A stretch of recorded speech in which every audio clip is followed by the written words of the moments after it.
Hello and welcome to Haunts Wargaming.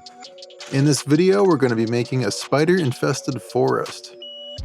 First, we're going to make some cocooned bodies. These could be used as scatter terrain, objectives, tokens, whatever you need a cocooned corpse for. Then later on, we're going to make some infested trees. For the cocoons, we're going to try using foam clay. Bill Making Stuff has been using this in some of his more recent videos. He came up with some pretty interesting use cases for this, and it piqued my interest enough that I had to pick up a tub for myself and try it out. This stuff is primarily used for costume design. It's super light, and it's really flexible once it dries, so it's actually pretty useful for terrain as well. I've never sculpted with anything quite like this before. It's almost like sculpting with a marshmallow, but it isn't sticky. So before you start doing this, you're going to want to make sure you have a miniature that's about the size that you want to use as a size reference, just so you don't make these cocoons way too big or too small. And you just create a little, funnel shape. Yeah, that's what that looks like, right? Yeah. Originally, I wanted to try and sculpt the webbing texture into the cocoon. So my first plan was to try and twist the body and then compact it. I was hoping that that would create a convincing wrapped web look around the cocoon, but that didn't really work. This stuff is very delicate. Like I said, it's kind of like sculpting a marshmallow or even just like some whipped cream. It just will not hold those details very well. Then I tried getting some dental floss and just wrapping the dental floss around the body, taking the dental floss back off, and then once again kind of compacting and pulling down on the actual clay, and that kind of worked, but again I still had the same issue where like it just wasn't really holding its shape and the details just weren't showing up. Like the second I would pinch it even just a little bit, it would completely get rid of any of the detail, but it kind of worked enough that I was happy with it. And at this point, I wasn't really sure if I wanted to do anything in addition to these guys. I was considering using these as like the inner core and then stretching something over top of them. And that is what I ended up doing. I cut out 7 tiny bases for these guys. If you want to use more than one cocoon on a node, you can kind of mush them together. Foam clay won't stick to your hands, but it will stick to itself. So you can layer it like I'm doing here. Obviously, you just have to let the first piece dry so it maintains its shape. Yeah, I mean, as far as the actual like shape of the cocoon, you just want to make sure you get the shoulders in there. I kind of imagined the body is just kind of like hunched over in a ball. You want to make sure the head and the shoulders are really defined. That's probably the most important thing. And then for the ones that are laying down on their sides, I tried to make sure that the legs were really clear, including the feet, and then again the shoulders and the head laying down in like a fetal position. Here they are after about half an hour of drying. At that point, they were all holding their shape well enough, and I just laid them down on their backs to expose the underside to the air. I didn't really time it, but I feel like these would be dry enough to use within maybe 2 hours. It does take a little time for them to fully dry out, so they will smoosh if you grip them too tightly. So if you don't have time to wait for like a day for them to fully dry, then just be careful with them. We'll finish these up later. In the meantime, let's get to work on those trees. If you've seen my dark forest build, the first part of this is going to be pretty similar to that. I've had a fair amount of time to think about that project and come up with some improvements for it. And you're going to see more of that in my next video, which is going to be an expansion of that set. You could say this is an expansion as well, but a lot of the tree is going to get covered up here. And for that reason, I'm not being too careful here with how the actual armatures of the trees look. But anyway, you can see I'm starting off with some hardboard bases here. I beveled them with a knife, and then I just started kind of building them up a little bit using wood glue. Scrap pieces of hardboard, some rocks. I added some scrap foam to this as well. This is going to give me a good place to mount some trees. If I had thought about it at the time, I would have used foam clay for this, but I didn't think about it until after the project was done. I might try that out in my next video. I just loosely sculpted these into some rocky shapes. Again, kind of like with the trees, these are going to be mostly covered up, so it's not terribly important how they look. Then I added a few woodland scenics trees. I didn't bother to take the mold lines off of these. It's one thing I think was a little bit of overkill that I did in the first project. If you make these trees lush enough, you're probably not even going to see those mold lines anyway. So I think that's kind of an unnecessary step. I glued them down with some super glue. Here's some other trees that I bought from the Amazon.com. These don't have an internal wire structure like the woodland scenics trees do, so they're a lot more flimsy. A lot of them have these like internal support pieces. I chose to remove them, but honestly, in the future, I don't think I'm going to do that because those sections also ended up getting covered up pretty well.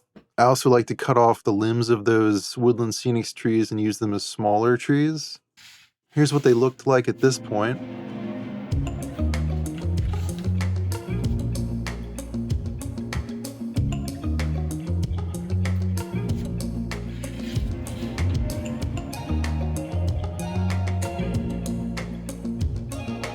Like with the dark forest build, we're going to be using some manila rope and jute twine. I cut the manila rope into about inch-long pieces, and at this point you want to make sure you have a stray piece of dental floss just kind of draped over your hand. Then you just break those sections of rope up into the finer pieces. I think this stuff creates like some really convincing branches and brush. And they really help to bulk up these armatures and give them a little bit more volume. Volume. Is that how I say volume? It's kind of a weird way to say volume. We're also going to cut off a couple long strands of jute twine. At that point, I covered all of the hardboard in wood glue, and I started gluing down some little bits. These are some skeletons and skulls that I found on my mini factory. I scattered those around and layered some sand on top of that. If you go as heavy as I did with the webbing, you're going to want to keep the skulls towards the edges of the bases, otherwise they're probably going to get lost. Quite a few of the bones that I glued down ended up just not even being visible in the end. It really depends how heavy you want to go with the webbing if you decide to make this project.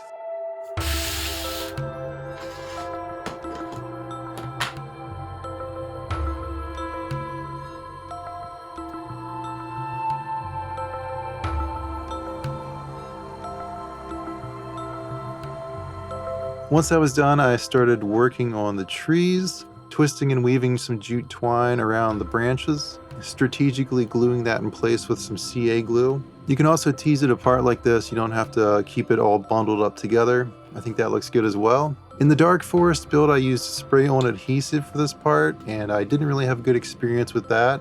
So much so that I don't recommend it, and I don't think I'll ever be using that again. This time I opted to use some tacky glue, globbing it onto each branch and then layering the cut up manila rope on top of that. If I saw any spots that I thought might benefit from some thin CA glue, I added some of that as well.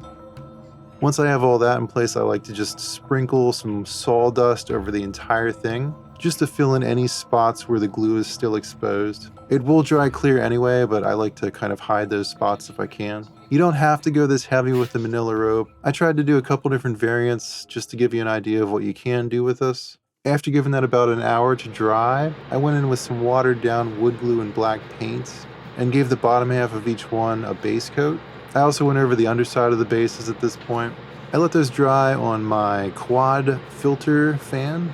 This thing's pretty awesome. I mainly use this for dust collection, and more recently I kind of use it as a drying rack.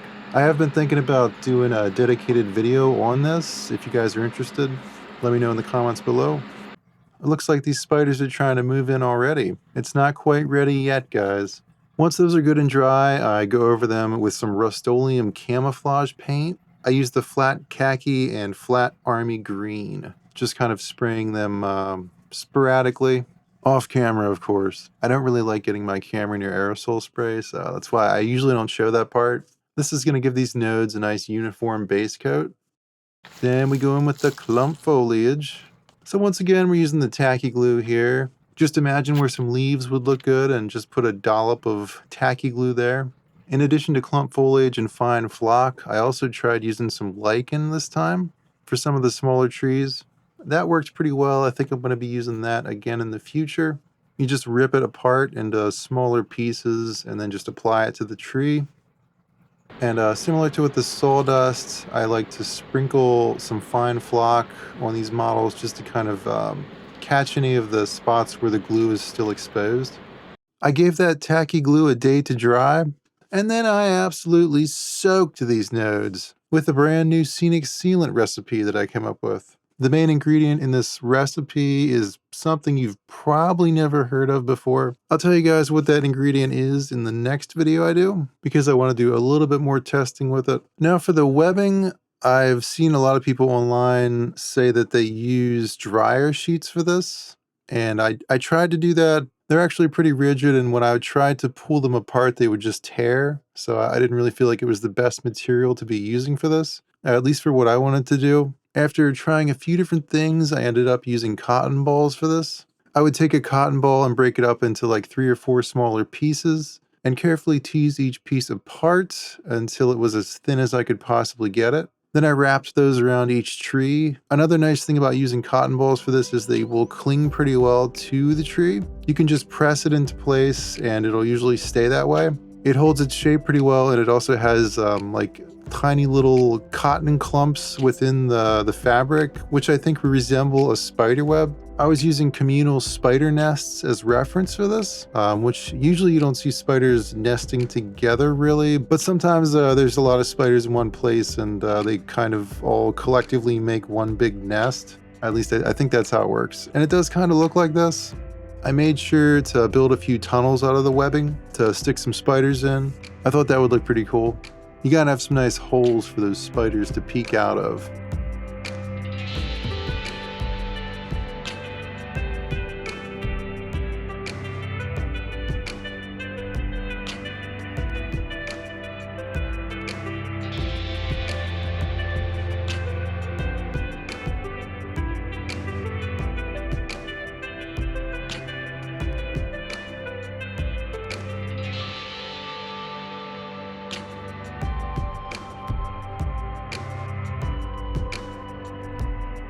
Some of the trees I didn't cover quite as heavily.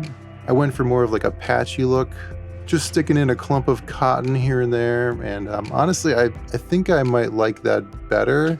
I don't know. I'm very much on the fence about it. What do you guys think? Off camera, I hit these with some matte varnish. That's a very important step here because it holds everything in place. To knock down that aggressive white, I airbrushed some watered down burnt umber ink onto these. Going a little heavier in some of the nooks and crannies, trying to build up the contrast a little more, as one does. I think that really helped to sell the look. I also went in with some watered down black after that, but I didn't film that part. Back to the cocoons. I pretty much used the same technique here, just stretching out a piece of cotton and draping it over each cocoon. It helps if you use one hand to hold the section around the cocoon in place and then pull the cotton away with your other hand. Then you can kind of pinch around the cocoons to tighten up the cotton. It works surprisingly well. Then, like with the trees, I hit these with some matte varnish and airbrushed them with some watered down burnt umber ink. I also added a little bit of green flock around the edges. The nice thing about these cocoons is I could also use them for a cave map. Alright guys, time to move in. If you're interested, I'll link to all the STLs and materials that I used in the description. The files for these spiders were actually pretty big, so I scaled them down. I think the smallest ones are at like 30%, and then I used some like at like 40, 50%. The larger ones I think are maybe 60%. I was really happy that I printed out so many of the 30% ones though, because I think having a lot of spiders on these nodes really sells the effect and makes it look a little more like a nest and a little less like root beer float. So yeah, cocooned bodies and spider-infested trees. There you go.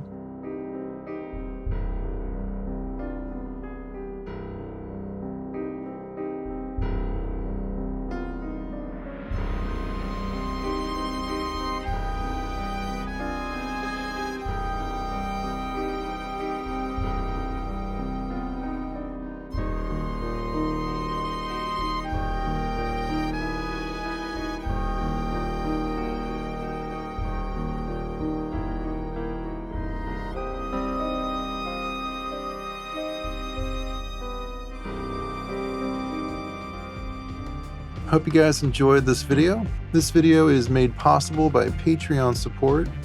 If you want to help support this channel, becoming a Patreon member is a great way to do that and is greatly appreciated. Thank you to my patrons for the support.